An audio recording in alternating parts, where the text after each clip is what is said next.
이 시간 함께 은혜 나눌 하나님의 말씀은 민수기서 14장 11절에서 12절의 말씀입니다.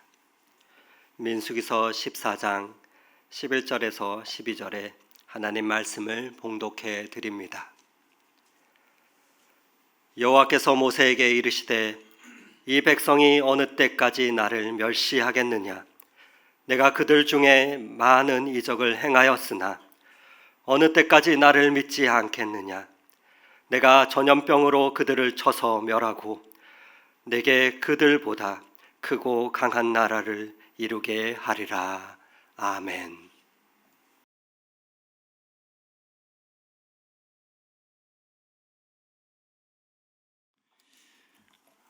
네, 여러분 안녕하세요. 가정에서 예배드리는 우리 교우 여러분들, 여기서 이렇게 인사를 드립니다. 코로나19로 인해서 이렇게 온라인 예배를 드리는데 저나 여러분이나 익숙하지 않으실 텐데 그래도 하나님의 은혜가 똑같이 함께 임하면 참 좋겠습니다. 우리가 지금 이렇게 빈 예배당에서 실시간 중계를 위한 이렇게 소수의 인원들과 함께 지금 저는 여기에서 이제 예배를 드리고 있습니다. 우리 사랑하는 교우 여러분들이 이 자리에 계시지 않으니까 참 마음이 많이 아프고 무겁습니다. 여러분들이 무척 또 뵙고 싶고 또 여러분들이 한 자리에 모여서 예배했던 것이 얼마나 소중한 것이었는가 하는 것을 저도 다시 이렇게 깊이 깨닫게 되는 시간인 것 같습니다. 하루속히 함께 모여서 예배드리기를 간절히 소망합니다.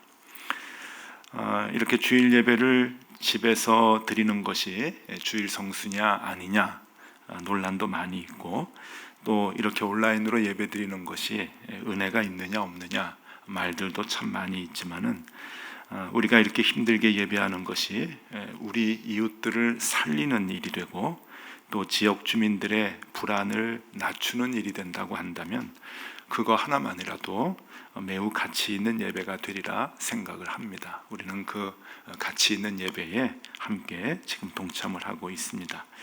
우리 성도 여러분들도 우리의 현 상황을 유의 깊게 목도하시면서 하루속히 예배가 정상적으로 드려질 수 있게 되기를, 또 우리 사회가 모든 일상이 다시금 정상적으로 되돌아올 수 있도록 매일매일 기도해 주시고 또 노력해 주시기를 바랍니다.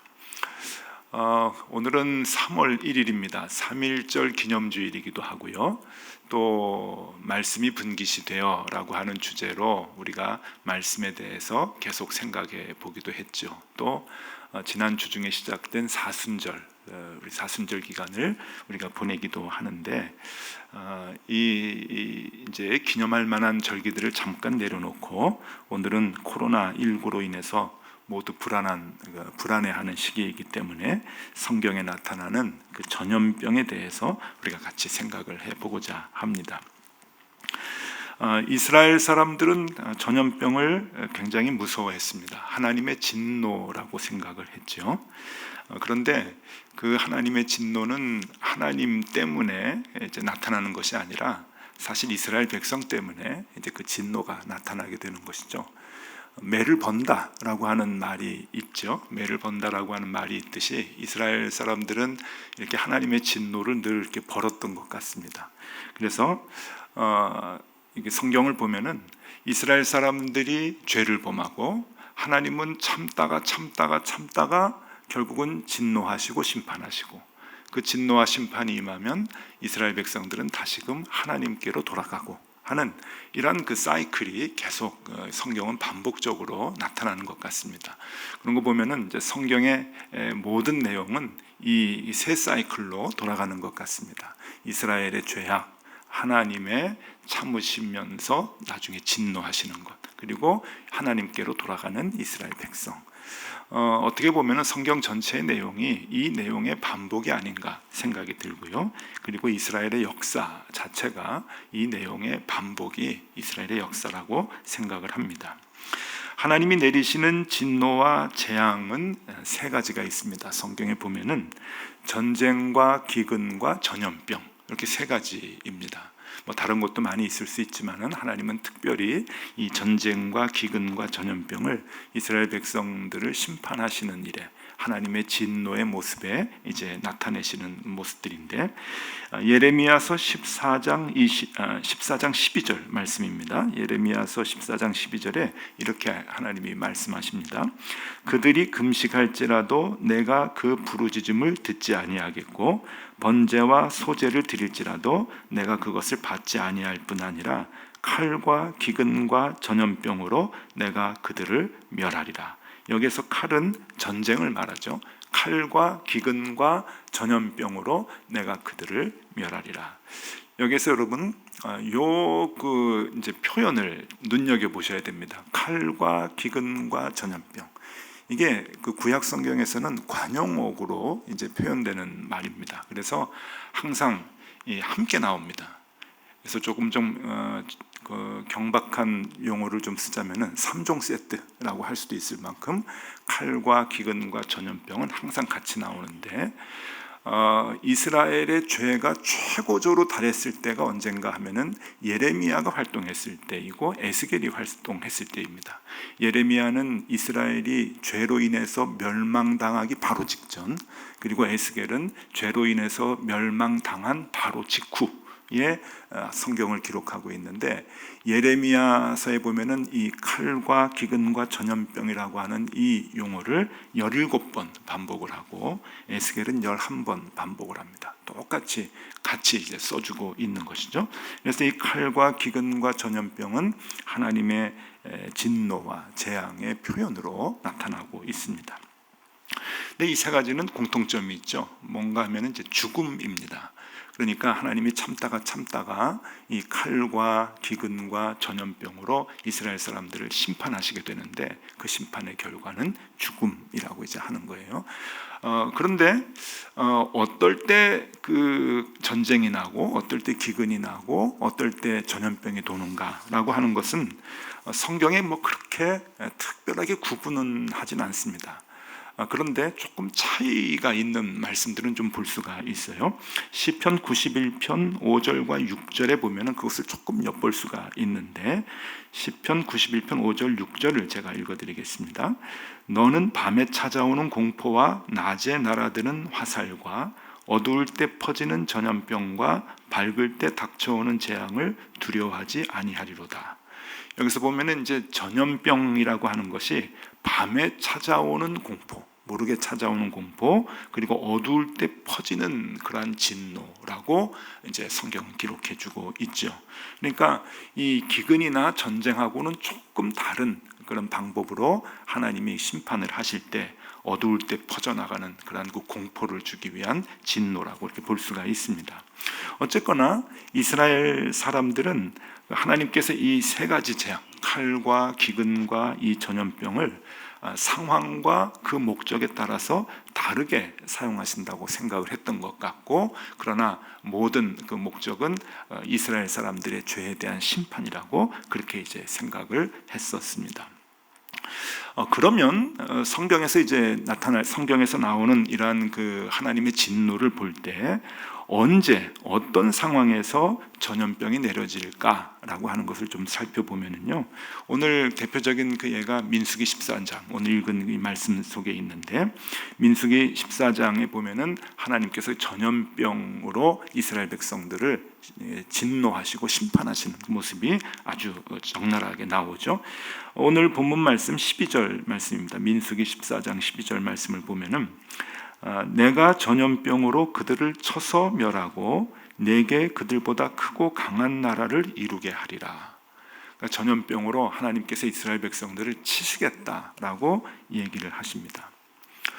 그런데 이게 이제 어떤 상황이냐라고 하는 것이 굉장히 중요한 거예요. 하나님이 전염병으로 너희들을 치겠다. 그 민수기 14장이 이제 나오는 상황이 언제인가 하면은, 이제 모세가 이스라엘 백성들을 애굽에서 이제 이끌고 나왔습니다. 이끌고 나오고 많은 고생을 했죠. 그리고 40년 가까이 광야에서 생활을 하고 난 뒤에 이제 하나님께서 약속하신 땅 가나안을 지금 눈앞에 두고 있는 거예요. 가나안을 보고서 이제 각 12지파에서 한 사람씩 뽑아가지고 정탐꾼을 보내죠. 그래서 12명을 정탐을 시킵니다. 그 정탐을 시키고 난 다음에 12명이 돌아와서 이제 모세 앞에서 보고를 하는데, 우리가 잘 알듯이 10명은 아이고 이제 죽었습니다. 가나안에 가니까 과일도 크고 사람도 크고 우리는 거기에 메뚜기 같습니다. 그러고서는 두려워하는 마음으로 보고를 합니다. 여호수아와 갈렙만이 아예 아닙니다, 우리 들어가서 이길 수 있습니다 라고 하는 긍정적인 보고를 하고서 했지만 10명의 대다수의 정탐꾼들은 안 됩니다, 우리는 싸워서 질 것입니다, 다 죽을 것입니다 라고 하는 부정적인 마음을 갖고 보고를 합니다. 그 부정적인 보고를 들을 때 이스라엘 백성들이 이제 분노하는 거예요. 걱정하고 불안해하는 거죠. 우리가 애굽에서 살았으면은 이 고생은 안 하는데 결국 이렇게 광야에서 40년 동안 고생하다가 우리의 결말은 이 가나안 땅에 들어가지도 못하고 전쟁에서 가나안 사람들에게 죽을 것이냐, 그러면서 하나님을 엄청나게 원망을 했습니다. 그때 하나님께서 진노하신 것이죠. 그 진노의 내용이 바로 앞절 11절에 나옵니다. 민수기 14장 11절 말씀인데, 여호와께서 모세에게 이르시되 이 백성이 어느 때까지 나를 멸시하겠느냐. 하나님은 이 정탐꾼의 부정적인 그 보고와 그 얘기를 듣고 하나님을 원망하고 애굽 생활을 다시 그리워하는 이스라엘 백성들을 보면서 멸시를 당했다고 느끼신 겁니다. 내가 그들 중에 많은 이적을 행하였으나 어느 때까지 나를 믿지 않겠느냐. 여러분, 출애굽 때부터 하나님께서 이스라엘 백성들에게 보여주셨던 기적과 이적이 얼마나 많았습니까? 사실 하나님의 기적이라고 하는 것은 아무 때나 일어나는 게 아니죠. 필요할 때 일어나는 건데, 대부분 이 출애굽 상황과 이 광야의 생활에서 집중적으로 일어나잖아요. 출애굽 때 10가지 재앙이 있었고, 그 다음에 그 유명한 홍해가 갈라지는 엄청난 기적이 있었고, 그 다음에 구름 기둥과 불 기둥으로 이스라엘 백성이 안전하게 인도되는 것을 이스라엘 백성들은 느꼈고, 배가 고플 때 하늘에서 만나와 메추라기가 내려왔고, 그리고 목마랐을 때 바위에서 샘물이 터져 나왔고 하는 이러한 엄청난 기적들을 체험하고, 그 체험 속에서 먹고 마시고 40년 동안 살아왔음에도 불구하고 이제 가나안 땅 앞에서 두려움이 이제 점점점 일어서 다시금 애굽 생활을 동경하는 그 이스라엘 사람들. 그러니까 우리가 생각해도 참 미련하고, 참 우리가 생각해도 어떻게 저런 생각을 할 수 있을까라고 하는 그 마음이 있는데, 하나님은 얼마나 마음이 아프셨겠어요. 그러니까 하나님께서 멸시당했다라고 하는 생각을 하시게 되는 것이죠. 그리고 난 뒤에 하나님이 전염병으로 너희들을 멸할 것이다, 그리고 더 강한 믿음의 민족들을 만들 것이다 라고 하는 아주 무서운 말씀을 하시게 됩니다. 그러니까 이 전염병이라고 하는 것에는 무엇이 그 매개체로 있는가, 이유가 되는가 하면은 하나님을 무시하는 거예요. 멸시하는 거예요. 하나님이 그만큼 인도해 주시고 이끌어 주시고 가장 연약할 때 살려 주시고 보호해 주셨는데, 그 체험을 받았음에도 불구하고 하나님을 믿지 않고 하나님을 무시했던 이스라엘 백성들은 전염병으로 이제 벌을 받게 되는 것이죠. 또 하나의 예가 있습니다. 우리가 잘 아는 다윗 왕이 있죠. 다윗 왕이 얼마나 하나님과 이렇게 밀접했나요? 굉장히 밀접하게 생활하고 하나님이 다윗 왕을 굉장히 많이 도와줬습니다. 다윗은 하나님의 살아계심과 인도하심을 매 순간순간 느꼈죠. 그리고 하나님의 도우심으로 이스라엘의 왕 위에 올라갑니다. 그런데 왕의 자리에 올라가고 난 다음에 이제 그 시선이 좀 달라지는 거예요. 주변에 이제 나라들이 보이기 시작한 거죠. 한 백성으로 있을 때는 그게 보이지 않더니 왕의 자리에 올라가니까 주변 나라의 강대국들이 보이기 시작을 하니까 두려워지는 거예요. 그래서 다윗이 제일 먼저 한 일은 군대를 강하게 하는 거죠. 하나님이 다윗에게 얘기했거든요. 그 전 왕 사울에게도 얘기했고, 내가 왕을 세우지만 너희는 군대를 만들지 말아라. 왜냐하면 하나님은 이스라엘은 내가 지켜주겠다라고 하는 그런 마음이 있으셨기 때문에, 그 사랑이 있으셨는데, 이 다윗 왕은 그것을 잊어버렸어요. 하나님의 약속을 잊어버리고 이제 군대를 개수하라 그러고, 군대를 늘리라 그러고, 마병을 늘리라 그러고, 군대를 늘려서 강한 군대를 만들어야 나라를 지킨다고 생각을 했었습니다. 그러니까 여기에서 또 하나님이 진노하신 것이죠. 아마 무시를 당했다고 하나님이 또 느꼈을 것입니다. 그래서 보면은 사무엘하 24장 15절 말씀에 그 내용이 나오는데 한번 보십시오. 이에 여호와께서 그 아침부터 정하신 때까지 전염병을 이스라엘에게 내리시니 단에서부터 브엘세바까지. 단에서 브엘세바는 이스라엘의 북쪽과 북단과 최남단이거든요. 그러니까 이스라엘 전역에 백성이 죽은 자가 7만 명이라. 하나님께서 전염병이라고 하는 진노를 이제 내리셔서 7만 명이 죽는 그 병을 이제 그 진노를 심판을 하시게 된 것입니다. 이런 거 보면은 이 성경에 보면은 이제 패턴이 나오는 거예요. 패턴. 하나님의 인도하심을 믿지 못하는 이스라엘 백성들에게 하나님은 오래도록 참으시다가 무시를 당했다고 생각을 하시고 멸시를 당했다고 생각을 하시면 하나님이 전염병으로 이스라엘 백성들을 심판하시고 그 진노를 표현하셨다라고 하는 것이죠. 자, 그런데 우리가 여기에서 간과해서는 안 되는 것이 있습니다. 그러니까 모든 전염병이 이제 하나님께서 이제 내리시는 심판이다. 하나님이 이제 이 전염병을 통해서 이스라엘 백성들의 이 불순종을, 그 하나님을 믿지 못하는 그 불신앙을 하나님께서 심판하시는 것으로 우리는 이제 보고 있는데, 우리가 절대 간과해서는 안 될 것이 하나 있는데, 그것은 하나님의 진노와 심판의 방법으로 하나님은 전염병을 사용을 하시지만 모든 전염병이 하나님의 심판이라고 하는 의미는 아니라는 것입니다. 이게 굉장히 중요해요. 하나님은 전염병을 사용하십니다. 그러나 이 땅에 일어난 모든 전염병이 하나님의 심판은 아니다라고 하는 거예요. 왜 그런가 하면은 아까 3종 세트가 있었죠. 칼과 기근과 전염병. 이게 하나님의 진노와 심판에 사용되는 이제 방법들인데, 전쟁을 한번 예를 들어 보십시오. 하나님은 전쟁을 가지고 하나님의 심판의 모습으로 표현을 하십니다. 그 전쟁을 사용하시죠. 하나님의 진노의 모습으로 나타내시죠. 그러나 이 역사상에, 성경에 나오는 모든 전쟁과 역사상에 일어난 모든 전쟁이 하나님의 진노는 아니었습니다. 그러니까 그 관계를 우리가 알아야 되는 것이죠. 전염병도 마찬가지입니다. 전쟁이라고 하는 것은요, 하나님의 심판으로서의 전쟁도 있을 수 있지만, 그러나 인간의 탐욕과 인간의 분노와 인간의 적개심과 인간의 질투, 그리고 통치자의 자존심, 이런 것으로 나타나는 전쟁들도 얼마나 많은지 모릅니다. 구분할 수가 있어야 되는 거죠. 예를 들어서 십자군의 전쟁이다라고 하면은 11세기부터 시작이 돼서 건 200년 동안 이제 십자군 전쟁이 일어나게 됐는데, 이것은 엄청난 인간의 탐욕으로 인해서 나타나는 이 전쟁이지 하나님의 심판으로서의 전쟁은 아닌 것이죠. 그리고 17세기에 유럽에 있었던, 독일에서 있었던 30년 전쟁은 종교개혁 후에 그 개신교를 탄압하기 위해서 이제 그 카톨릭과 개신교의 그 싸움이 나중엔 자존심 싸움이 돼가지고 30년 동안 계속 종교 전쟁으로 이제 이어지게 되는 것인데, 이것도 하나님의 심판으로 나타나는 것은 아닙니다.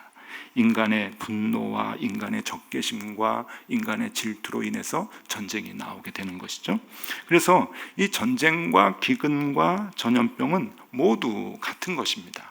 하나님이 진노와 심판의 방법으로 사용하시지만 모든 것이 하나님의 진노와 심판은 아니다라고 하는 것이죠. 그걸 먼저 전제로 우리가 생각을 해야 됩니다. 이 전염병은 하나님의 심판일 수도 있고 아닐 수도 있습니다. 특별히 요즘 이제 전 세계를 휩쓸고 있는 코로나19는 하나님의 심판일 수도 있고 아닐 수도 있지만, 그러나 그리스도인들은 어떤 자세를 갖는 것이 좋은가? 그것이 중요한 것이죠. 우리는 어떤 자세로 이 상황을 봐야 되는가 하는 것입니다. 어려서 이제 교회학교에서 쭉 컸는데, 이 교회학교 선생님 한 분이 아직도 오래도록 마음에 이제 남습니다. 영향을 많이 줬던 것 같아요. 이 교회학교 선생님은 이제 늘 우리한테 이렇게 여선생님이신데, 이렇게 집을 나설 때, 문에서 나올 때 이렇게 문 지방에 이렇게 다리 걸려서 넘어지거나 또 이렇게 문 위에 이제 머리가 탁 이렇게, 문이 아마 좀 이렇게 낮았나 봐요. 머리가 찌면은 혹이 이만큼 나가지고 이제 교회를 오셨어요. 그러면은 우리가 선생님 왜 이렇게 혹이 났어요? 그러면은 아유 오늘 아침에 나오다가 문에 쪘다 이제 그러는 거예요. 그러면서 선생님은 내가 죄가 많은가 봐. 그래서 죄를 회개했어. 그러고서는 이제 오신 거예요. 그래서 선생님은 삶에 있어서 모든 조그만 그 어려움이나 이렇게 그 뭐 다치거나 하는 그런 상황이 있으면은 모든 것을 영적으로 이제 해석을 하시는 거예요. 그러면서 우리에게도 이제 그런 이제 그 가르침을 이제 주신 거죠. 근데 저희는 그것을 잘 배우지는 않았습니다. 왜냐하면은 선생님의 성격 때문에 그랬어요. 저는 그때 선생님이 성격이 참 좋았다고 생각을 하는데, 그러니까 우리가 이제 교육을 받는데 아주 적절했다고 생각을 하는데, 그 선생님은 되게 성격이 덤벙거리셨어요. 굉장히 덤벙거리셨어요. 그러니까 선생님이 이제 문지방에 탁 쪄가지고 혹이 이렇게 나면은 선생님은 내가 무슨 죄가 있어서 하나님이 이렇게 벌을 주시는가 봐. 그래서 내가 회개했어. 이제 그렇게 얘기를 하시는데, 듣는 우리들은 선생님 성격 때문이에요. 선생님이 좀 차분하게 좀 문 이렇게 잘 보고 나오시면 괜찮은데, 그렇게 덤벙거리니까 이리 찌고 저리 찌고 깨지고 이제 늘 이제 그러셨거든요. 만약에 그때 선생님이 차분한 분이셨는데 그런 가르침을 우리에게 주셨다면은 저도 아마 신앙이 그렇게 이제 잡혀져 있었을 거예요. 그런데 다행스러운 것은, 그런 의미에서 다행스러운 것은, 저희들이 이제 앉아서 그 선생님의 가르침을 들으면서 또 간증을 들으면서 속으로는 선생님 성격이 덤벙거리니까 그런 것이지 그게 뭐 꼭 하나님이 그렇게 사인을 주시는 건가요? 라고 하는 생각을 이제 했었던 것이죠. 나중에 이제 신학교에 가가지고 이제 신학 공부를 하면서도 모든 그 세상에서의 어려운 상황과 내가 당하는 많은 그 환경들이 다 하나님의 진노와 하나님의 심판과 하나님의 메시지가 있는 것은 아니라는 것을 알게 됐어요. 그래서 이제 신학 공부를 하면서 꼭 그렇지는 않다라고 하는 것은 알게 되지만, 그래도 우리 그 선생님이 가르쳐 주셨던 모든 것을 영적으로 해석하는 자세는 유익하다라고 하는 것을 알게 되는 것이죠. 조그마한 어려움이 있거나 조그마한 그 상황의 변화 가운데서 내가 그것을 내 스스로 하나님께서 나에게 무슨 음성을 주시는 건가, 이 일을 통해서 내가 하나님의 내가 잘못된 부분들을 하나님께서 고치라고 사인을 주시는 것인가 라고 하는 그 해석은, 나를 향한 해석은 굉장히 중요한 것이다. 그건 나쁜 것이 아니다 라고 하는 것을 알게 되었고, 저의 삶 속에서도 그것은 언제나 적용이 되었습니다. 단 조건이 하나 있죠. 단 조건이 있는데, 이 영적 해석은 남에게 잣대를 들이대면 안 된다는 거예요. 이것은 언제나 나에게, 나를 보는 잣대가 돼야 되는 것이죠. 힘들고 어려운 상황, 내가 조금 다치고 내가 조금 불안해하는 그런 그 상황이 되었을 때, 하나님 나에게 주시는 음성이 무엇입니까? 하나님 내가 고쳐나가겠습니다 라고 하는 그 자세는 너무나 좋은 영적 신앙적 자세이지만, 그것을 내가 듣지 아니하고 남에게 적용을 하게 된다고 하면은 이것은 굉장한 또 다른 엄청난 죄의 결과가 나올 수 있기 때문에 그런 것입니다. 그래서 우리가 이 코로나19를 볼 때 우리도 전제가 있어야 합니다. 이 코로나19에 대한 모든 상황이 내가 그동안 지었던 잘못된 것들을 바로 잡는데, 그것으로 하나님의 음성을 듣는 것은 매우 유익하다고 생각을 합니다. 저뿐만이 아니고 내가 지금껏 하나님 앞에서 바로 서지 못했던 것, 다윗과 같이 하나님을 의지하지 아니하고 세상의 힘을 의지하려고 했던 것, 그리고 이스라엘 백성들과 같이 그 많은 기적과 이적과 인도하심을 체험했음에도 불구하고 하나님을 믿지 못하고 더 애굽을 생각했던 그러한 그 마음들이 나에게 있었다라고 하는 것을 고백을 하고, 하나님 앞에 그 잘못된 것들을 돌이키려고 하는 마음은 굉장히 중요한 신앙적 자세다라고 보는 것이죠. 그러나 그것을 남에게 들이대어서 너 잘못했어, 그러니까 너는 하나님 앞에 바로 회개하고 바로 서야 돼 라고 하는 것은, 그것은 보다 더 큰 다른 죄를 낳게 된다고 하는 것입니다. 그래서 코로나19가 하나님의 진노라고 우리가 생각을 한다고 하면 우리가 이제 두 가지 하나님 앞에서 우리의 삶의 자세를 되돌아봐야 하는데, 첫 번째는 나의 죄를 멈추고 하나님께 돌아가야 합니다. 분명한 하나님의 사인입니다. 우리가 하나님을 의지하지 못하고 하나님의 그 강한 힘과 인도하심을 많이 체험했음에도 불구하고 무시하고 멸시해왔던 것들을 우리가 돌이켜서 다시금 하나님의 손을 붙들고 하나님의 인도하심을 간구하는 삶의 자세로 우리가 돌아가야 한다고 하는 겁니다. 역사에 보면은요, 14세기에 유럽에 흑사병이 일어났죠. 그래서 유럽 인구의 3분의 1이 죽었습니다. 그때 유럽의 교회들은 다 이제 그 중세 교회, 기독교 문화였으니까 그 교회들은 이 흑사병이 하나님의 사인이라고, 진노라고 생각을 다 했었던 거예요. 교회들은 또 그렇게 가르쳤었고, 그런데 그럼에도 불구하고 그 당시 교회는 두 가지 길로 갈라지게 됩니다. 하나는 증오와 배제의 길로 가게 돼요. 그 죄의 원인을 다른 데 자꾸만 씌워 넘기는 거죠. 특별히 유대인들에게 죄의 원인, 흑사병의 원인을 씌워서 유대인들을 많이 학살을 했습니다. 그 유대인들이 살았던 곳이 게토 지역이라고 하는데, 상대적으로 그 당시 기록을 보면은 유대인들의 흑사병 사망률이 굉장히 낮았다고 합니다.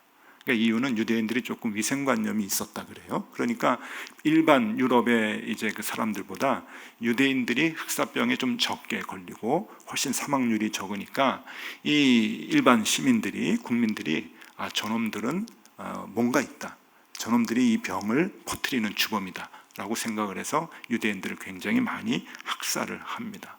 그러고서 그렇게 남에게 죄를 전가하고 다시 교회의 권위를 세우려고 했던 것이 역사적으로 이제 나타나죠. 그러나 또 한쪽의 길은 회개와 자성의 길이었습니다. 예배의 모임이 이제 폐쇄가 되고, 예배를 인들었던 교회 지도자인 신부님들과 교회 지도자 리더들이 다 죽고, 그리고 가족들마저, 가까운 교인들마저 같이 있지 못하는 그런 상황에서 다 길을 떠나는 그러한 흩어짐의 사회 속에서 개인의 영성과 순례의 영성이 발전하게 됩니다. 참 아이러니컬하죠. 교회가 폐쇄되고 사람들이 흩어지면서 개인의 영성이 더 깊어진다는 거예요. 그리고 순례의 영성, 필그림의 영성이 시작이 되는 거예요. 어차피 우리는 나그네의 삶이다, 우리가 가야 할 곳은, 나의 집은 본향의 하늘에 있다 라고 하는 그 순례자의 본연의 정신을 다시금 회복시키면서 하나님 앞에서 그 길을 가게 되는 것이죠. 우리가 잘 아는 토마스 아킨피스의 그리스도를 본받아라고 하는 책은 엄청나게 유명한 책이죠. 아마 성경 다음으로 많은 사람들에게 읽혀지는 책이 아닐까 싶은데, 이 토마스 아킨피스의 그리스도를 본받아라고 하는 이 책은 여러분, 흑사병의 그 불안과 혼란의 열매입니다. 그러니까 개인의 영성과 순례의 영성이 나타나기 시작을 하면서 이 책이 되는 것이죠. 그래서 이 흑사병은 토마스 아킨피스라고 하는 위대한 신앙의 지도자의 영성을 낳게 되고, 그 영성은 종교 개혁자들에게 영향을 주게 되는 거예요. 그래서 교회가 다시 새로워지고 하나님 앞에서 믿음을 다시금 새롭게 세우려고 하는 그러한 그 마음들이 있게 되는 것이죠. 우리는 무엇을 회복해야 되느냐? 하나님을 온전히 믿는 믿음을 회복해야 될 거예요. 어떤 목사님이 재미있는 글을 쓰셨는데 아주 재밌어 좀 많이 웃었어요. 그 예배를 드리는데 목사님이 이제 설교를 하고, 예배당에 그 목사님의 아버님이 앉아 계셨다. 할아버지죠.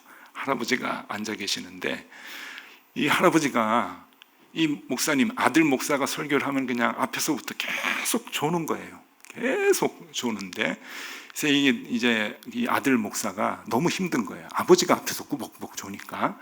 그래가지고 이제 아들한테 이제 돈을 주겠다는 거예요. 너 할아버지 졸 때마다 찔러가지고 할아버지 깨우면 $1 줄게. 그러고서는 이 손주를 옆에 앉혔어요. 자기 아들을 옆에 앉혔어요. 근데 예배를 드리는데 아들이 안 해요. 아주 끝날 때까지 계속 이제 줘놓은 거예요. 그래서 이제 예배가 끝나고 난 다음에 아빠가 너무 화가 나가지고 아들한테 야, 너 왜 할아버지 안 깨웠냐? 그랬더니 아들이 하는 얘기가 할아버지가 자기 안 깨우면 $2 준다고 그랬다고. 그래가지고 안 깨웠다고 그래요. 개그를 다큐로 받으면 안 된다, 뭐 그런 얘기가 있는데 저는 이 얘기를 개그로 받아지지가 않더라고요. 이 얘기를 듣고 이제 처음엔 까르르 웃다가 요즘 코로나19 사태하고 자꾸 이렇게 오버랩이 되면서 이게 나의 모습이고 우리의 모습이 아니었을까. 우리가 그동안 예배당에 나와서 하나님 앞에 예배를 드리지만 마음속의 생각은 $1, $2, 돈 생각이었고, 돈이 조금 많은 것 때문에 몸은 여기 와 있어도 마음은 하나님을 떠나 있었던 것이 우리의 예배의 실상이 아니었을까. 우리의 삶의 모습이 돈을 조금 많이 주는 대로 쫓아가고 거기에 관심이 더 많고, 몸은 예배당에 비록 나와 있어도 하나님께 예배하는 마음은 다 사라진 그 모습이 우리의 모습이 아닌가. 우리가 정말 하나님 앞에서 예배자의 모습이었나? 우리가 정말 하나님 앞에서 하나님의 인도하심을 철저하게 의지하고 쫓아가려고 애를 썼나? 하나님 앞에 많이 회개하고 또 반성하게 됩니다. 저부터, 우리 가족부터. 우리가 하나님의 그 인도하심과 하나님의 이끄심을 더 의지하고 더 붙들고 그 믿음을 다시 회복하는 귀한 기간이 되어야 할 것입니다. 자, 두 번째, 우리가 이 코로나19가 하나님께서 주시는 진노라고 생각을 한다면 한 가지 더 생각해야 합니다. 공동체를 살릴 수 있는 일을 찾아서 우리는 행해야 할 것입니다. 기독교의 가장 중요한 정신은 인자도 들려야 하리니, 주님의 말씀이시죠. 요한복음 3장 14절 15절 말씀입니다. 읽어드립니다. 모세가 광야에서 뱀을 든 것 같이 인자도 들려야 하리니 이는 그를 믿는 자마다 영생을 얻게 하려 하심이니라. 예수님처럼 우리도 남들을 살릴 수 있는 일들을 찾으면 좋겠습니다. 우리가 주님을 쫓아가는 주님의 제자들인데, 주님이 높이 들림으로 인해서, 희생당함으로 인해서 이스라엘 백성들을 살리셨던 것 같이 우리도 그 십자가의 길을 가며 우리 공동체, 이웃들을 살리는 일을 찾을 수 있어야 합니다. 요즘 한 주간의 언론을 보니까 선한 이웃 운동들이 굉장히 많이 일어나서 사람들에게 감동을 줍니다. 대구로 달려가는 의사 선생님들, 임대료를 안 받거나 깎아주는 건물주들의 이야기, 마스크를 비롯해서 자신의 생필품을 기꺼이 나누는 사람들. 전 그 뉴스들을 보면서 욕심이 생깁니다. 저 사람들이 우리 높은 뜻 덕소교회 교인들이었으면 참 좋았겠다. 우리 교인들이 먼저 저 운동을 시작했으면 참 좋았겠다. 아직 늦지 않은 것 같습니다. 우리 높은 뜻 교회는 왕 같은 제사장의 역할을 하는 교인들입니다. 제사장은 내가 생활하는 일터에서, 가정에서 우리가 그 일터를 살리고 가족들을 살리는 역할을 하는 것이 제사장입니다. 하나님과 연결시켜주는 역할을 하는 것이 제사장인데, 이때에 이 힘들고 어려운 때, 불안한 때 우리가 가는 곳에서 우리는 제사장의 역할을, 왕 같은 제사장의 역할을 감당해야 할 것입니다. 그럴 때 인자도 들려야 하리니 이는 그를 믿는 자마다 영생을 얻게 하려 하심이니라. 그리스도의 그 가시는 길을 우리도 본받아 쫓아가면서 희생하고 낮아지며, 그리고 나눌 때 우리 주변의 이웃들이 불안한 마음이 낮아지고 잦아지고 다시금 생명을 얻을 수 있게 될 것입니다. 자, 코로나19 때문에 많이 힘들고 어려우신데 오늘 하나님께서 우리에게 주시는 말씀 두 가지입니다. 우리 죄, 하나님을 의지하지 못했던 우리 죄를 다시금 돌아볼 수 있기를 바라고, 또 공동체를 살릴 수 있는 일을 찾아서 내가 희생할 수 있는 일, 그것을 감당함으로 생명을 살리는 일에 동참하는 우리 교인들이 다 되면 좋겠습니다.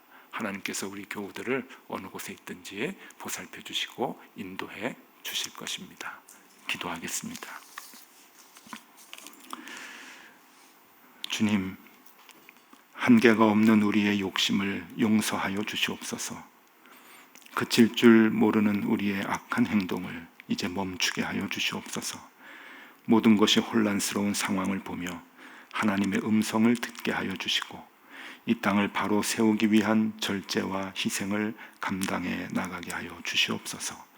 높은 뜻 독서교회 교우들에게 맡겨주신 세상을 살리라는 왕같은 제사장의 역할을 주님 이때 우리가 잘 감당하게 하여 주시옵소서. 예수 그리스도 이름으로 기도드리옵나이다. 아멘.